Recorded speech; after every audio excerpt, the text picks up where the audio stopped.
don't come back till they for can talk about things where they happen.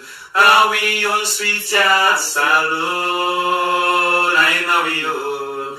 Oh, let we let for do them bad things them. We they feel almost alone. I know we all. Oh, we yard. Famul, this na you yard. Once say plenty thank you. So the one that will subscribe to the channel and we don't like, comment and share with video. And we want to say plenty thank you. So una will get the patience for go na YouTube, WhatsApp, Facebook, click with video them. Burn una credit for support we watch with video them. Who tell una plenty thank you. If you just to join me today, we want to say do ya press the subscribe button and then you press the notification bell. So anytime we post the video, you will be amongst the first people then we go get with video then.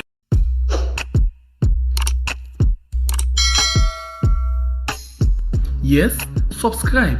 You always dey watch we program them, but you not subscribe yet to the channel. All wetin you get for do, press this red subscribe button and then you come over here and press this bell. So the bell option, press this one with all. It don't done. It no get for cost you anything. When you do this, na sign for show say you dey support we for make we do more. Thank you for we don help we for share this program. Yeah, God bless you.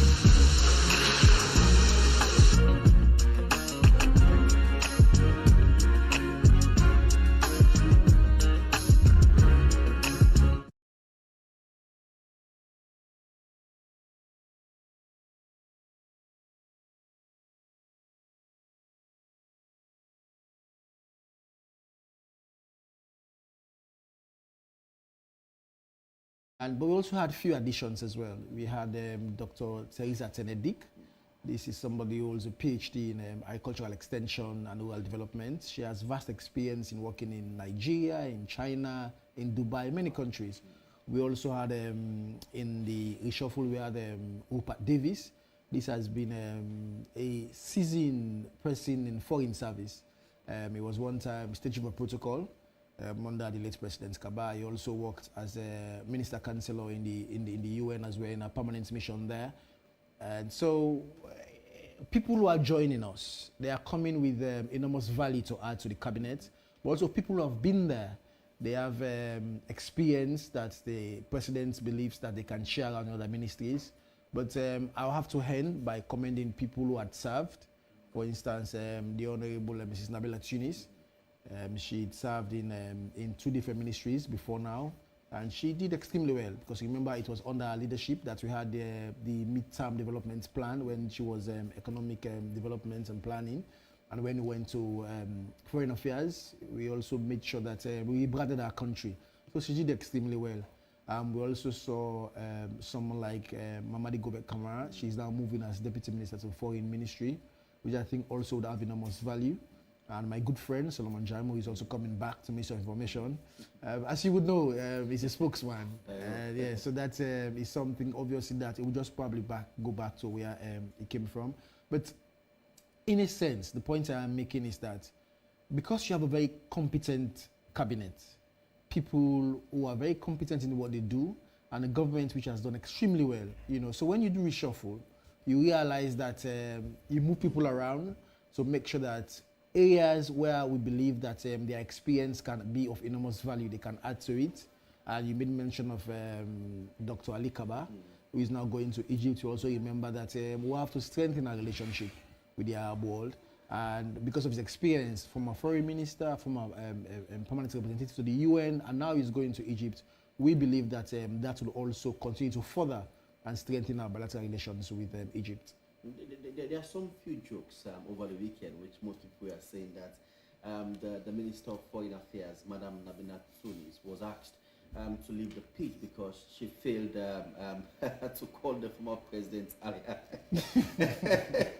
Because that was an opportunity that the president believed it's high time he actually unified the country, and the former president to come down to to celebrate with Freetonians the independent, there was a very good opportunity. But because she failed to do so, that was why she was asked to leave the field. But it's a joke anyway, and also I'm seeing Jamil go back to the Ministry of Information. It's quite a mix, and with his experience he got also from Foreign Affairs, also lead the communication pillar at NACOVAC. You know, it's quite a big thing.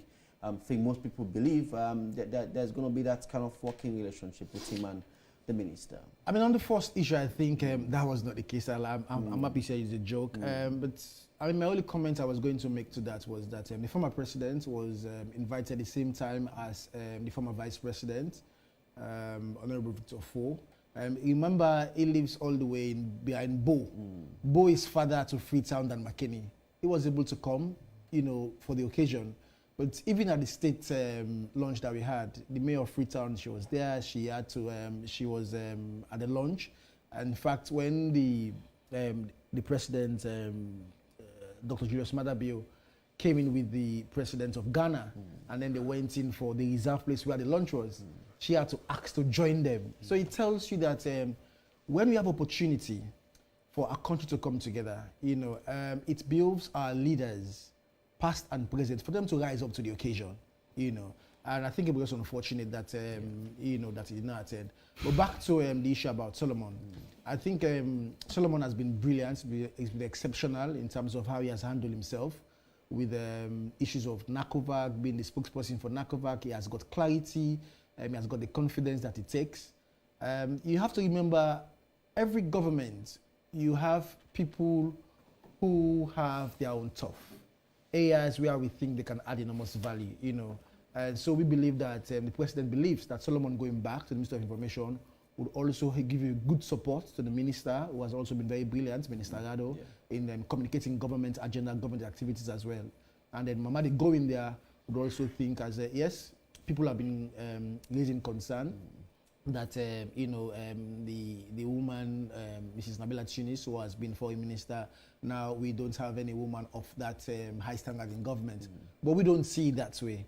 We believe as a government, like I said to you, remember the quota is 30%.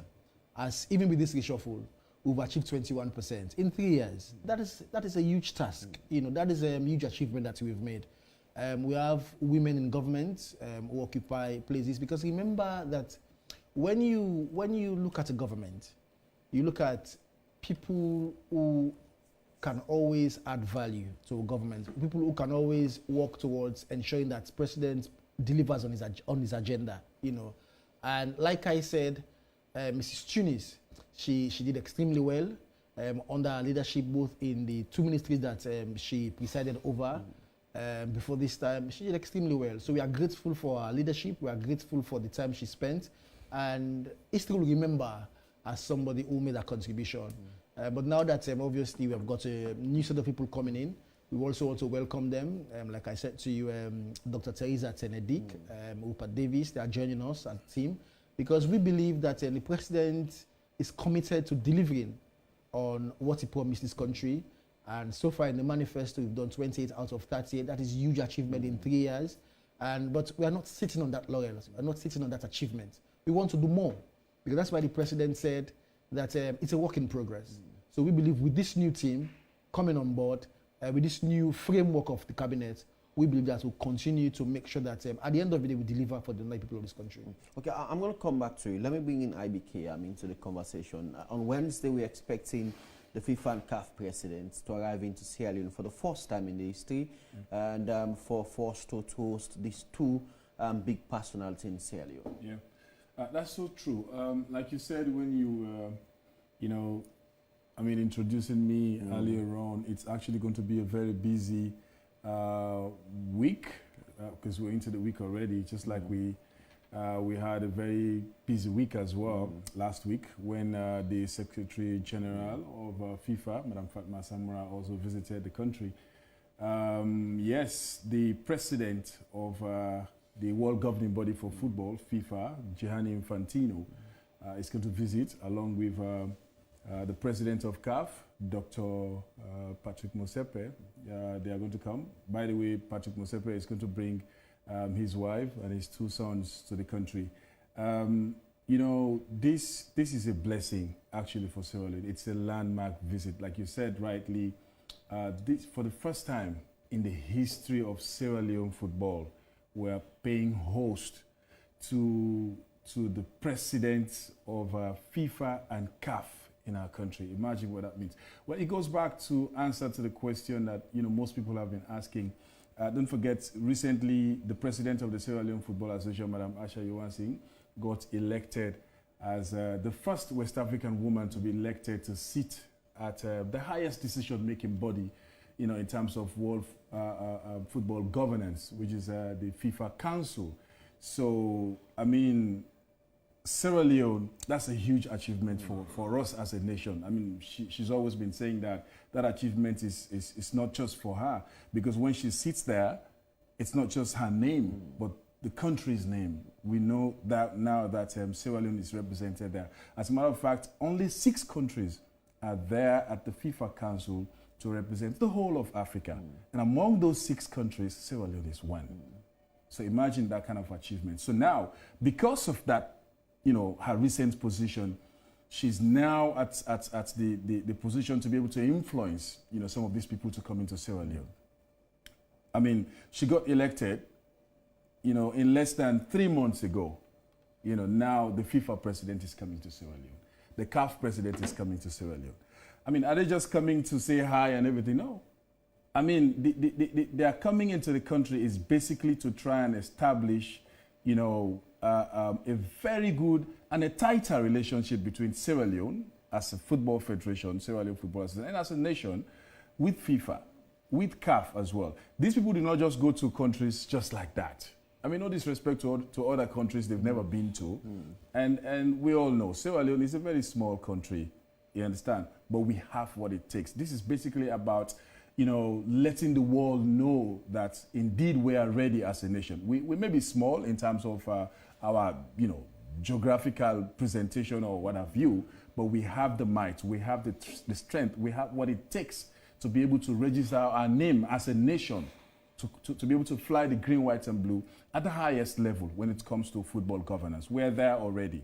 So it's just a matter of ensuring that when they come down to this country, and Infantino said it when Madam Asha Yuansing, requested that they come.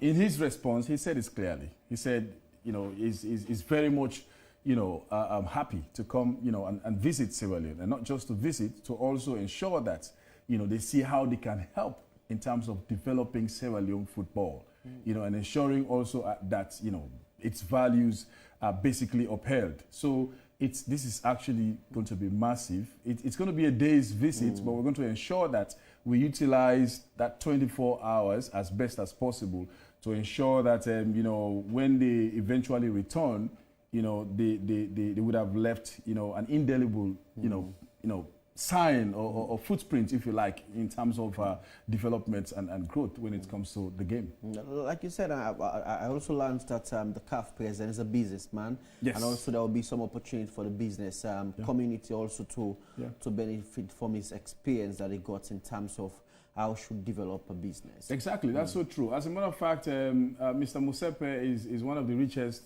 people in the world, so he also requested to meet with some of the corporate institutions in the country. Just like you said, he's also interested in in terms of stretching out when it comes to business opportunities and things like that. His wife is also very much into that.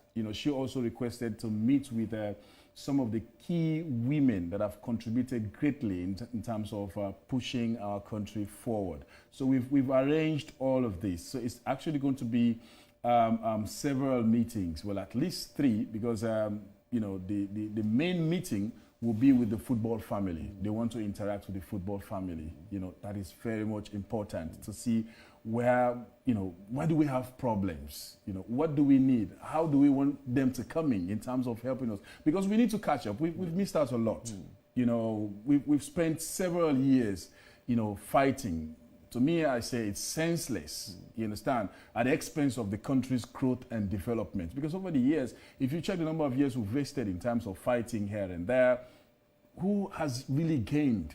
the country, the nation has lost so much. The young boys, that have actually, decided to let football be their career, have lost hugely. So now we have the opportunity to actually, fast forward and catch up with where we've missed out. It's a huge opportunity.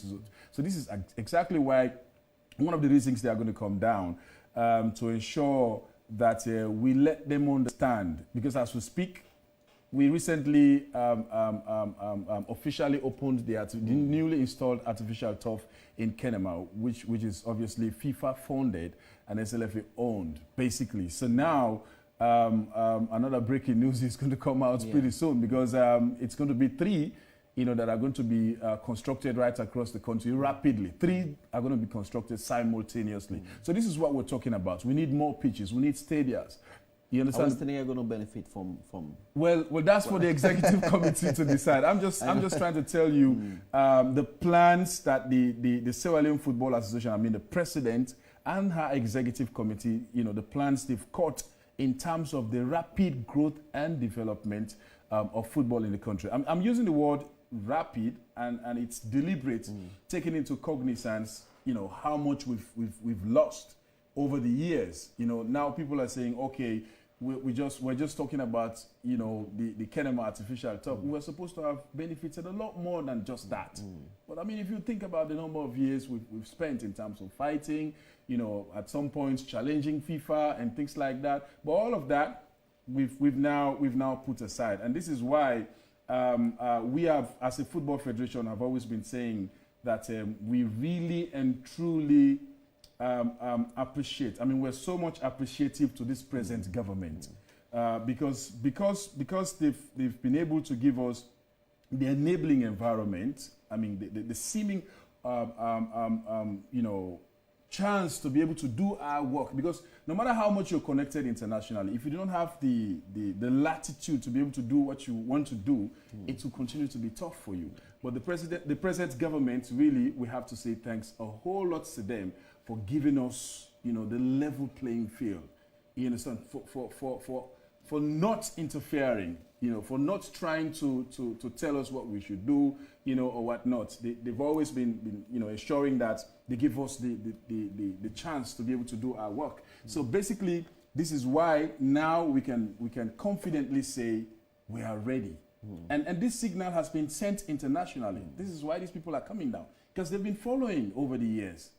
So for now, they know that we're now ready. We're now together. We're working towards elections. You understand? Let the delegates go and decide on who they want to take the mantle of leadership for the next 4 years. That's up to them. But the most important thing is that we're together now as a family. You understand? And as we all know, we can only move forward if we're together as a family. So this is why they're here. They're going to be here on Wednesday. And Wednesday is actually going to be huge. And all of these sectors I made mention of are going to have the opportunity to actually interact with them, channel our problems directly to them. And I assure you that growth and development is definitely going to be very, very much rapid from now onwards when it comes to football. So quickly, before I come to Bangura, do you want to take us to the rundown of the arrival from the airport and how it's going to look like? I know it's going to be busy there for us as well. It's sure going to be. It's sure going to be. And that is why we're going to rely on the African Young Voices, AYV Media Empire, for live coverage, not entirely, not throughout the day, but at least at some key points. Because there are some people, because we've walked around bringing the football family from the provincial area, from right across the country, but not everybody is going to be able to come. For obvious reasons. We have the COVID situation, we have to respect the precautionary measures, as advised by government and all of that. So we have to take that into a very serious consideration. But when they arrive at the airport, at the tarmac, that is going to be live. We have, very, short, but also something that would actually let them understand what we have culturally, you understand, by way of welcoming them.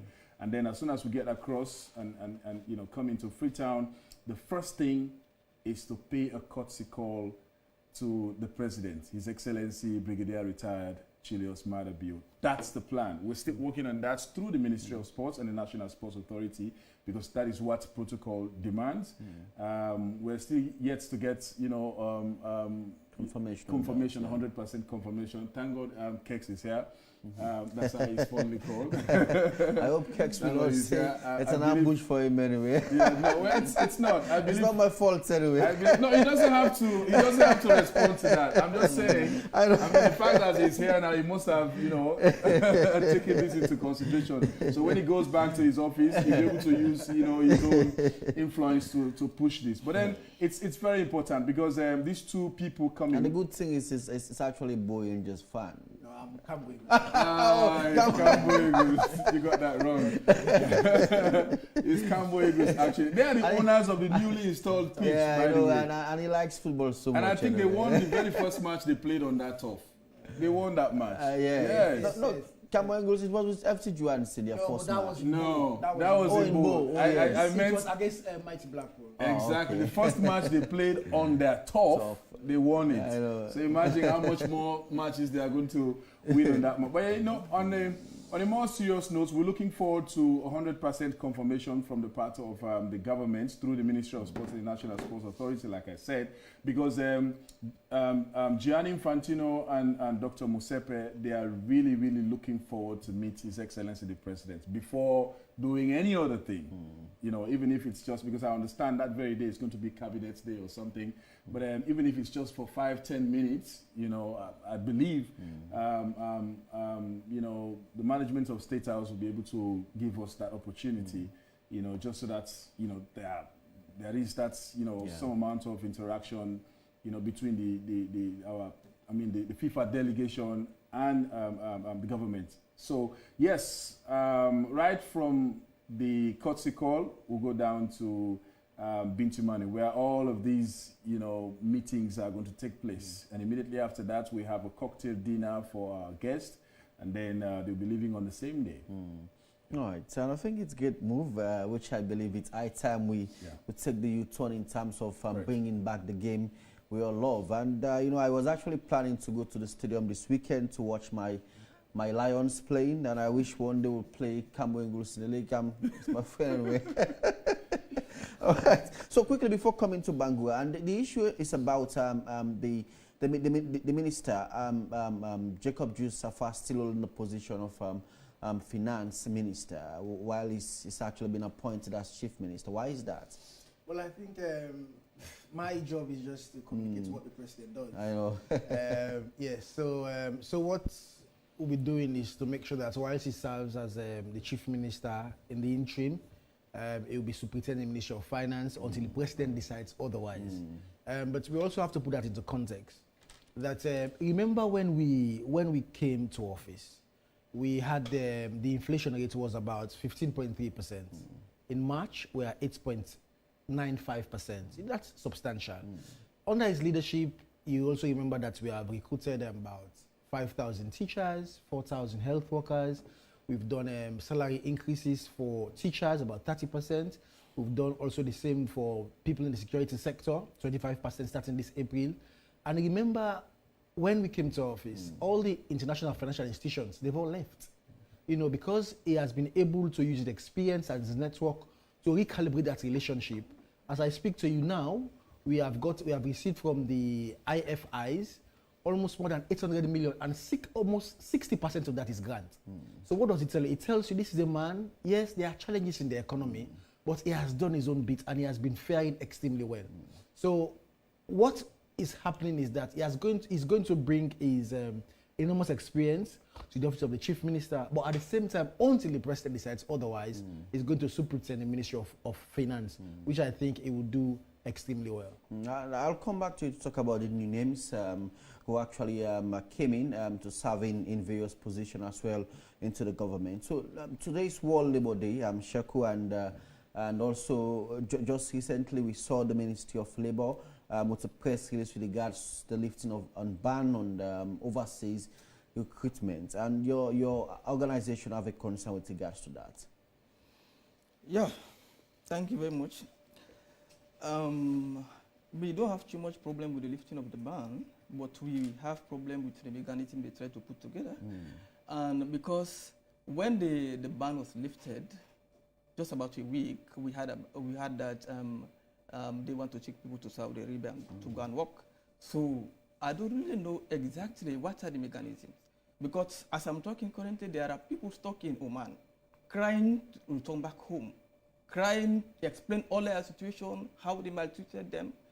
So I don't know what is the mechanism the government has put together to send back Sierra Leone to go to the Middle East and work. Because one thing that I have sensed, going to the Middle East, it's good to go and work. But there are certain visas which subject you to slavery, right? When you have visa 20, you are a slave, no matter how condition it is. And now that this call, they call for a housemaid. And this housemaid, I'm sure they are not going to use any other visas except visa 20. And visa 20 is subjected to slavery. And if that is the case, government approved and government sent, or the Ministry of Labor decided to send people to go and do slavery to another country. If that is the case, my organizations seek the welfare of all returning migrants. If that is the case, if they don't change that one to give them another visa that will allow them to move freely, I will check up the streets. I will call a press conference to say that, oh, the Ministry of Labor are planning to send people to go and do slave work. Because so that was very key, because we have heard about series of concerns with regards to that, and like you specifically outlined the visas, you know, which the one is for slavery and the other one is for someone can move skill, for instance, they have visa 18. So which is the right one, visa that you should have? Let them provide the visa 18. Visa 18 is only good for the people that have skills, right? When they give them visa 18 to go and work, I'm sure that will be okay. But taking our sisters here in Sierra Leone to go and do housemaid, which is visa 20, to go and subject to slavery. And I have lots of them, 250 are there in Oman, crying. Take a look of the case of Awana Timo. She was beaten, and this figure, when she came back to Syria, the family can't even identify her. And now that the government is trying to send people to go and work as slaves, if that is the visa they plan to give to our sisters to go and do slave work, I will take up the streets, I will call a press conference, and I will call all migrants. I have more than 2,000 migrants, and all of them, they are willing to take up the streets and tell the government, this is not the right way. And take a look. What I've seen. Have you engaged the Minister of Labour? No, yes, I had a meeting with the Minister of Labour. I had a meeting the last time with the Minister of Labour. Then, but we don't have time to talk to that extent. But for now, I'll just call on the Ministry of Labour to come out clearly and tell the nation the type of visa and the type of employment that they seek for these people in Saudi Arabia, right? Because I have seen a scale of salary that is just about $300, $288. To take people from Sierra Leone to go and work for $288. What does that mean?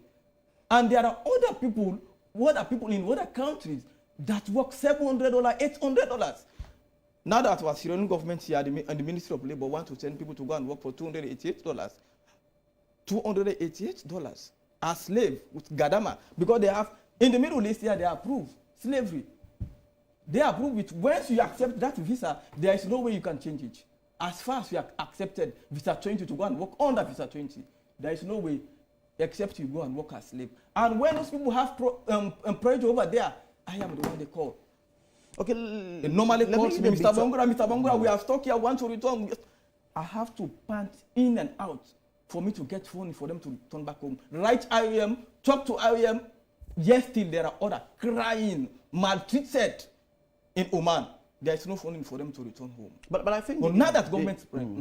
Yes, I think the other issue about the organizational agencies that do the recruitment is also very key, because sometimes I had to interview someone from the Ministry of Labour, and he said the issue they have is about those agencies who actually come up to do recruitment process. Some of them are fraud. So they will just come to you, they ask you to pay $1,000 and half to take you to oversee, and at the end they actually didn't even go through the Ministry of Labour. But let me read quickly from the press release from the Ministry of Labour. Part of it is said all recruiting agencies are to ensure that the ministry is involved in every stage of the recruitment processes, including vetting and approving overseas employment, contact, and must also note that the ministry, in partnership with SOS Global Ghana Investment, is responsible to handle the departure and return of all Sierra Leonean migrants. And I think it's very key, which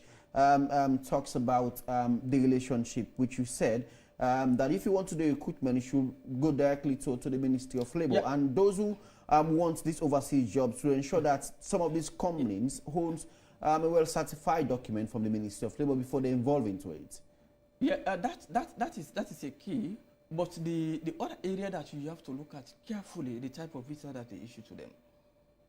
Right?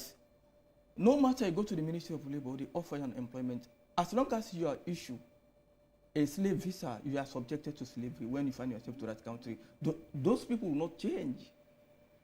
As far as you find yourself with visa 20, right? In fact, in terms of the salary, it might be negotiable. But in terms of the visas, those people will not change their policies.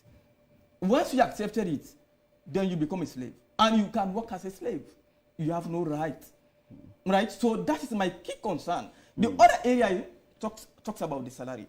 What makes contract breach at most of the time to all this overseas employment? When you get Sierra Leoneans here, you send them to the Middle East to go and work. And other countries, Ghana and other countries, they send their colleagues again. Then they find out that they are doing the same work. But the salary is not the same. They pay them, this other country pay up to $500, $600. And they pay Sierra Leone $200, $300. As a result, the people who stop this. Have you engaged some of these agencies, whether they are legal or not? No, and I think the Ministry of Labour is I engage some other agencies. I engage with capacity links, right? So these are some of the agencies that government work together with. But this is the issue. Are there been any problem with regards to? This is the issue. You said you have lot of them, they issue out this amount of money. Who? Right? This payment, the Who payment does that the I've payment? seen, and what I'm keen to know the type of visas. In fact, some people would just say, okay, I don't have job here. I can manage this amount of money. But what about the protective mechanism? To agencies who actually work with the Ministry of Labour. I met some of the agencies, then we spoke together. Then the ones who work with the Ministry of Labour? Yes, like capacity links. Then we spoke together and are they having any problem with employee? They don't have. I don't have problem with them. The only problem that I have with the government, with the Ministry of Labour, the Ministry of Labour should not approve any project that has to do with slavery. To check the citizen of Sierra Leone here to go and do slavery work. That is the key issue that I have. Right?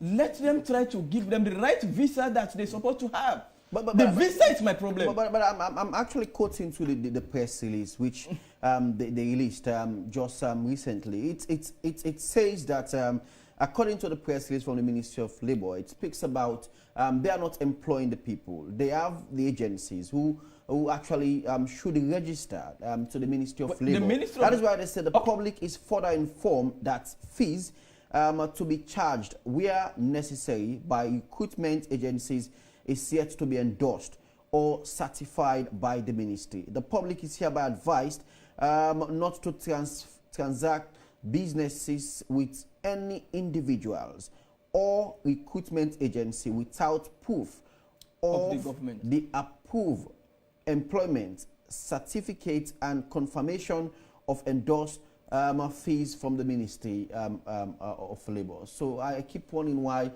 maybe these are the illegal ones who actually employ people. I don't have problem with agents. I have problem with the type of visa that they want to issue out. That is my crime. The visa 20 housemaid. Is the this agency, housemaid, they are recruiting for housemaid. I want to get this clear, Bangwa. Is agency issued out visa to these people or the government, the Ministry of Labour? I want the government or the agency to come out plainly and tell the nation that these are the type of visa that we are going to issue. What I mean is the agency giving out visa to the people or the Ministry of Labour? The agency, they apply, they work together with the Ministry of Labour, and they work together with the partner agency in Ghana.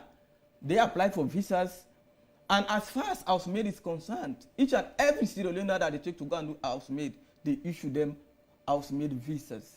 Those visas called Kadama visas.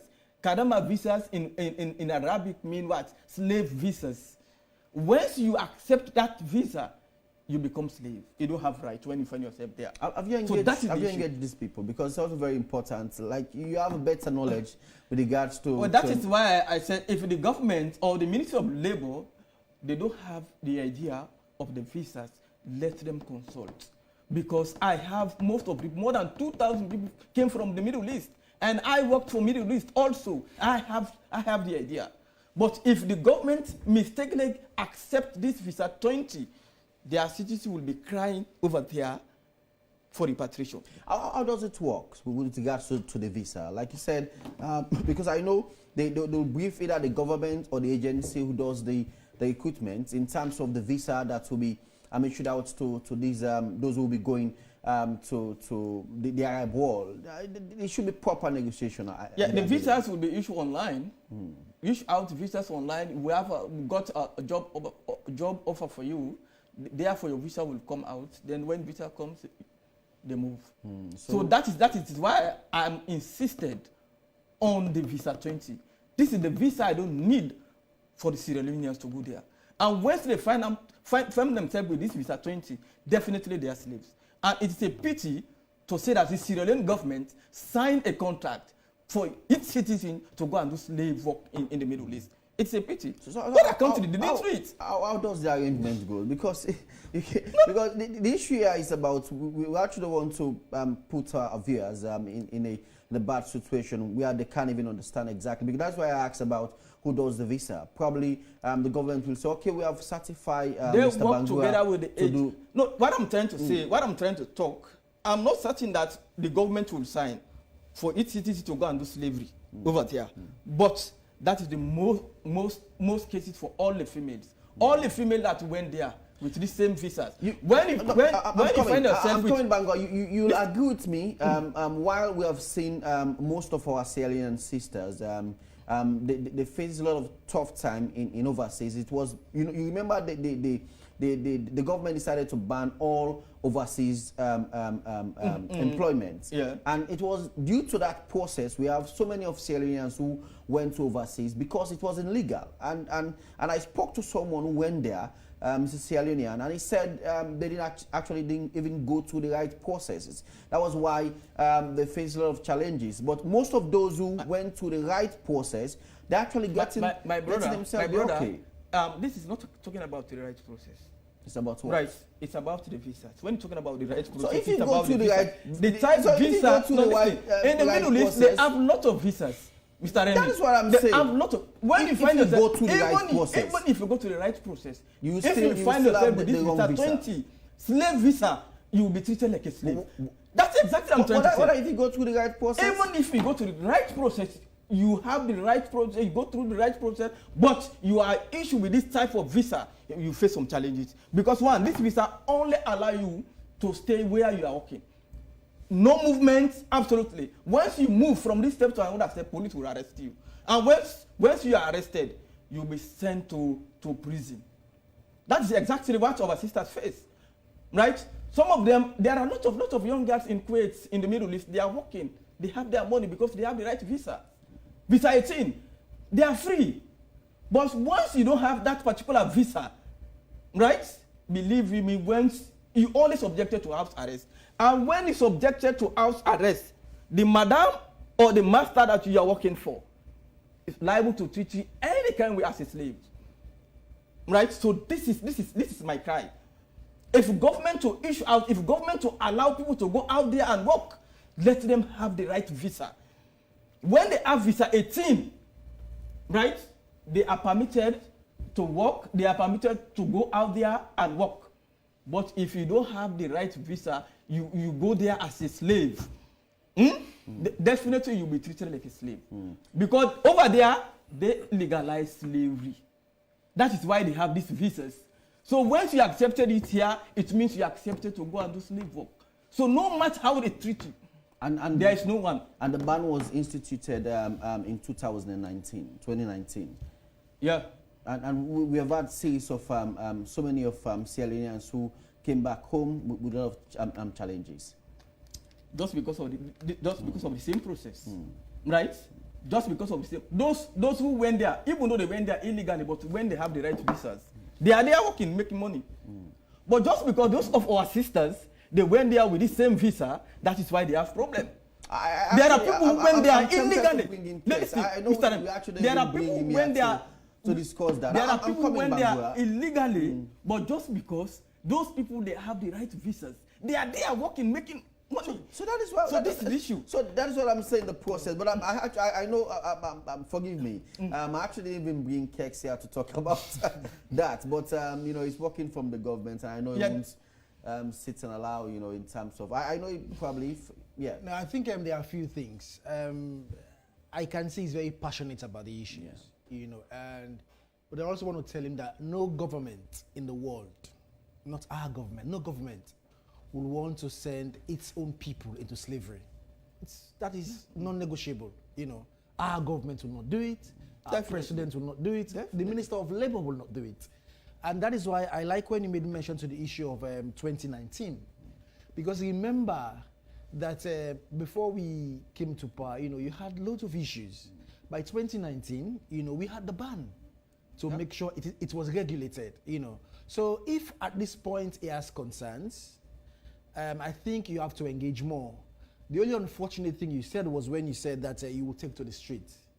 I believe that we would have to ensure that we dialogue. If you have concerns, there is nothing wrong if you represent the views of thousands of people. You are a Sierra Leonean, you care about Sierra Leoneans, our government care about Sierra Leoneans, the ministers also care about Sierra Leoneans.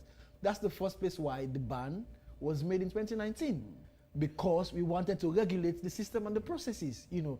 So even now that the ban has been lifted, because government believes that we have put in place mechanisms for us to ensure that it is smoother and it's more humane. Yeah. But if you still have concerns, I think you still have to go and engage the Minister of Labour, which I know obviously would engage you, and express your concerns about visas and a few things like that. But I think the issue about going to the streets, it's something that should be discouraged, because at the end of the day, let me tell you, at the end of the day, we should always try to ensure that we dialogue, that we sit on the table. Where you have those concerns which are legitimate, you raise them up. And we are a listening government. You have a minister who has been in this because he's a father. Nobody would send any Sierra Leonean into slavery. He's a father. So I think that in as much as you are passionate about it, and I understand that you care about people, but at the same time, let's probably translate that passion into dialogue. And I think engaging the minister, I think, is the best way to do, you know. So going to the streets, I think, is something that you should discourage. No. Because in your own way, you are a leader. When you sit on national television and say those things, I think they incite people, you know. But with even your best of intentions, I think you should discourage going to the streets.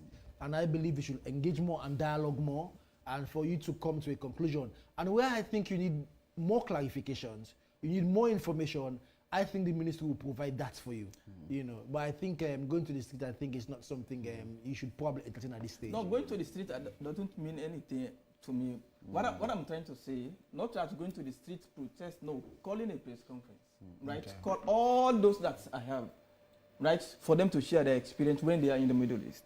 What happened to them with this type of visas, right? That is my intention. But before going further with that one, I'll personally write to the minister. Exactly. Right. Ask him kindly for a meeting so that we can sit together and try to. I'm not discouraged in terms of employment. Because this one we listed the minister, and he actually spoke about there are a lot of reforms. Yes. As well. We need to put that protective mechanism so that when Sierra Leoneans find themselves there, they will not find themselves as slave workers. They find themselves as migrant workers. But that's exactly what I want to see. I want to see. No, but even with that, I was just even going to add. We also even remember when even the president traveled to Lebanon. Yeah.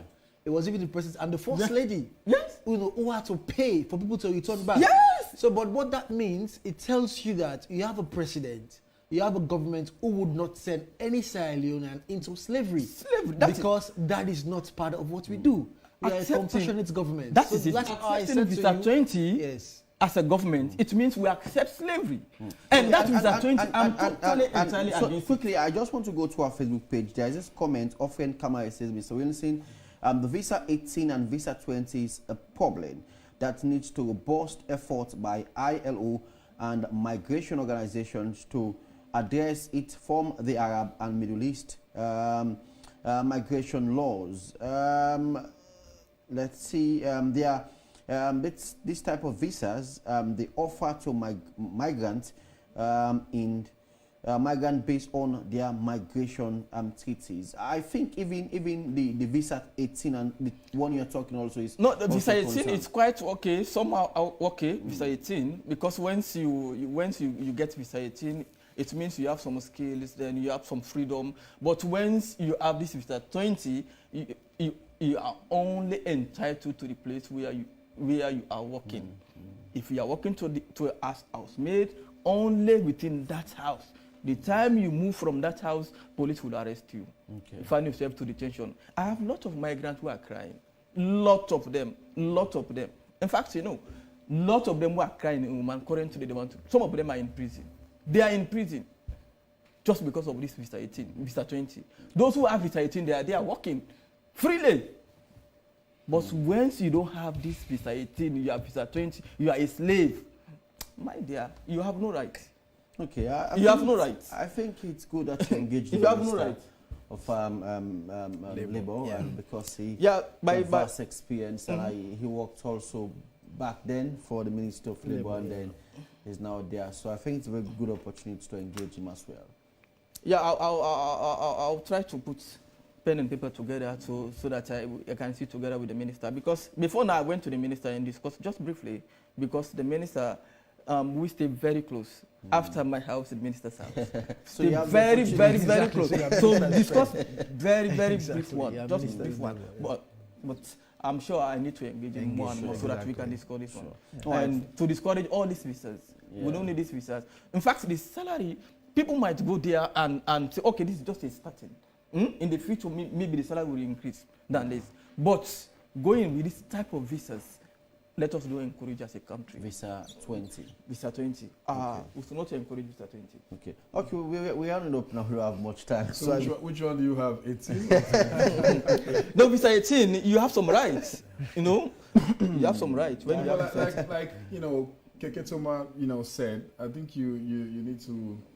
It's good actually to be passionate about this, because it's basically about representing the people out there. But I believe you still have to do a lot more engagement with the minister. Yeah, I'll do it. Like you said, the meeting you had with him was a brief. Just a meeting. brief one. Not Just a brief really- one, yeah. I know the good thing is that they stay very close with the minister, and he's a very listening man anyway. Yeah. Maybe he doesn't know much about how visas are operating Yeah, over there. yeah. Maybe. So That is you why. can use the same passion to explain to the minister. Yes, I'll do it. Yeah. I'll do it. Sure.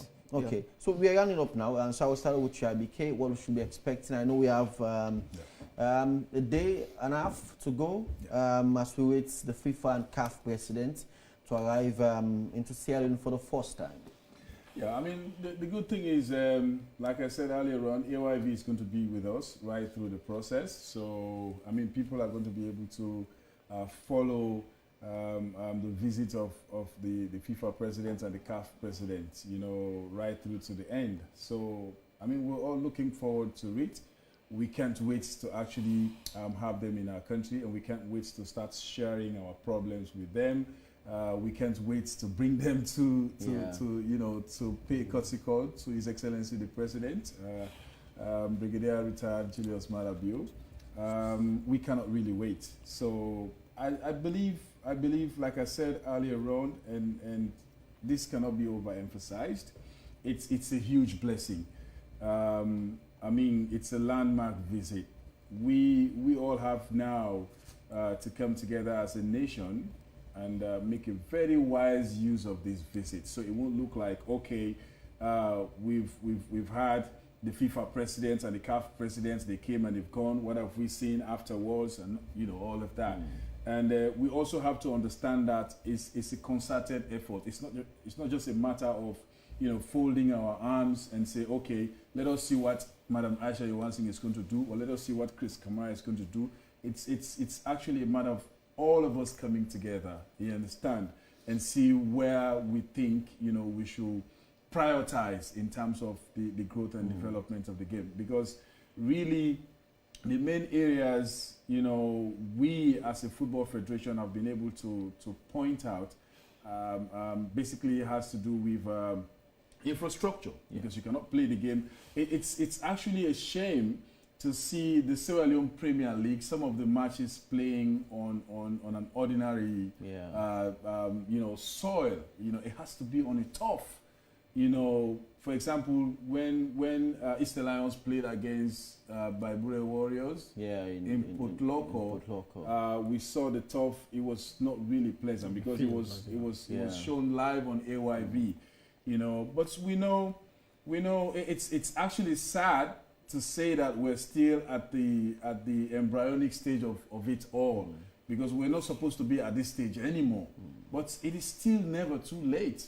Now we have the opportunity. Now these people are coming down. We have to put all of these problems, forward to them. We want to see a nation wherein, when we say the Sierra Leone Premier League is playing, every match should play on an artificial turf.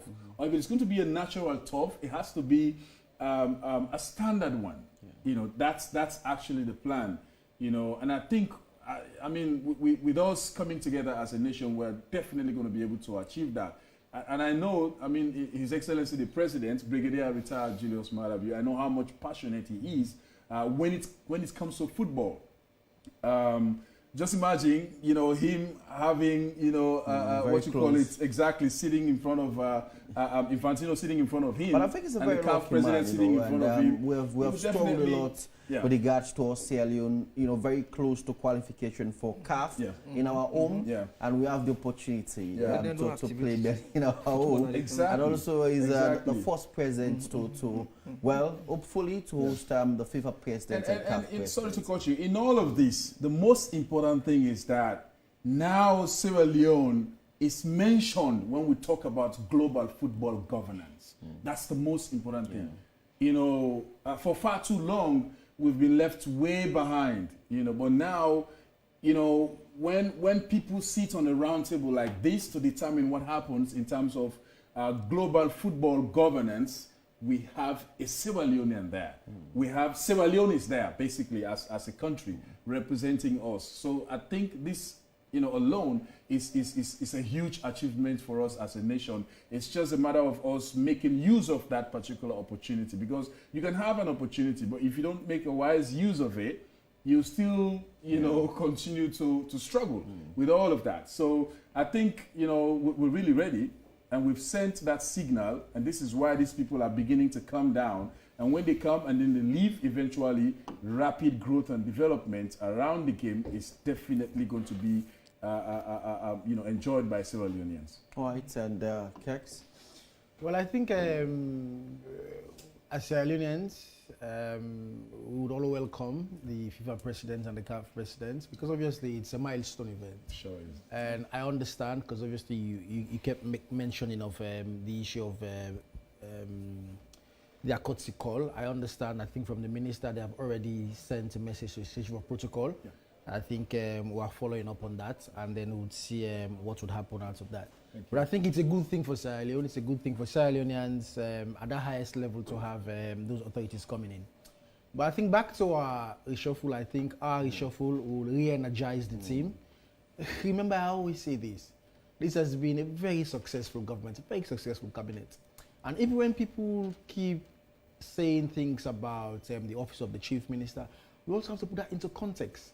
We remember under the leadership of the Professor David Francis, the first thing he did was, when we came to office, we had to save government over 15 billion, about $2 million, when about 100 people, or slightly over, were in the office of the chief of staff. Most of them, he had to probably set them aside and save government huge amounts of money. He was also chair of the Intermodslide agency, the committee that was set up to relocate people from Motome, and people were repatriated, giving them incentives as well. That was very successful. under his leadership also we had the disaster management agency, that was also came into functioning. We also had the Bintu Money conference. We also had the bill which was passed into law, the Peace Commission bill as well. And you also have the management performance contracts as well that was made, and we had the evaluation. So that in itself will set a good framework for the incoming chief minister that is coming. They're also very, very passionate about it as well. But added to that, even the concerns which have been raised by the women.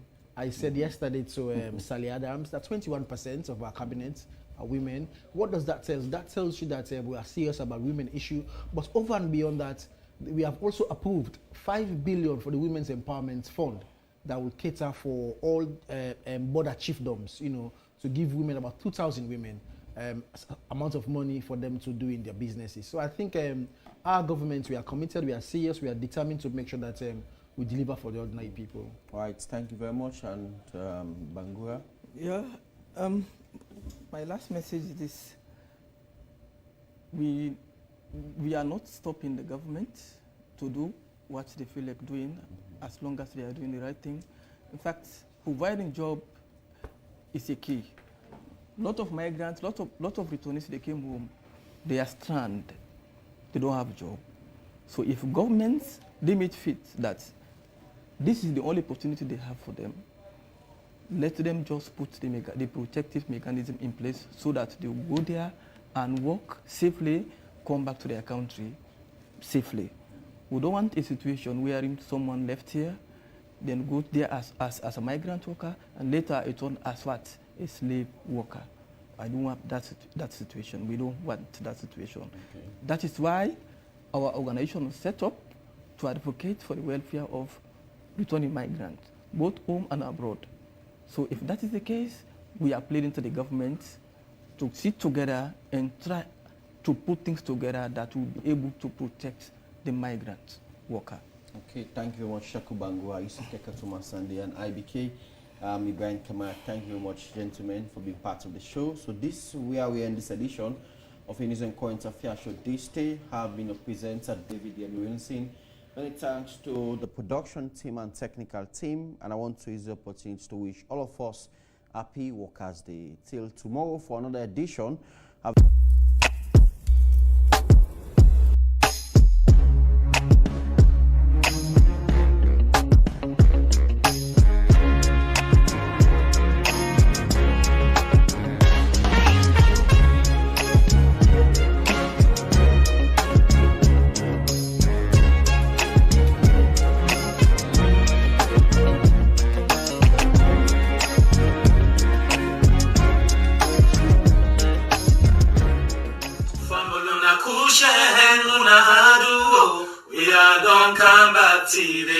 Can't talk about things where they happen. Are we on sweet chat salon? I know you.